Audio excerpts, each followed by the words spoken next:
39 anni tra poco, a 27 era già un califfo dell'informatica e l'America l'aveva accolto a braccia aperte. Ora il professor Massimo Marchiori di Mestre ha deciso di tornare in Veneto, una storia che ci racconta l'inviato Luca Colombo.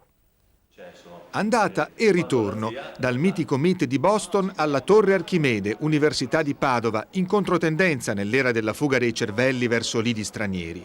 Il giovane mestrino Massimo Marchiori è l'inventore dell'algoritmo, la formula magica che un decennio fa ha trasformato il motore di Google in un segugio del web.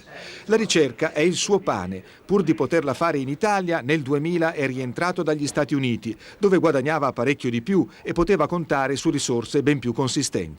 Sta scherzando, lei ha 1.000 euro di fondi l'anno? Io ho 1.000 euro di fondi l'anno, ma come me tantissimi altri che fanno qui ricerca, e se voglio fondi devo cercarmeli tramite banche o progetti europei in altro modo. I tagli agli atenei, purché colpiscano solo gli sprechi.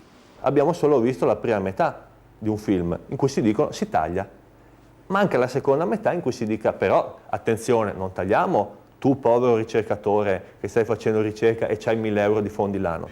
La carriera americana non ha risparmiato la gavetta a Marchiori. 6 anni a Venezia, da ricercatore per Ca' Foscari, 900 euro al mese, ora professore associato di informatica al BO, dove si era laureato con lode in matematica.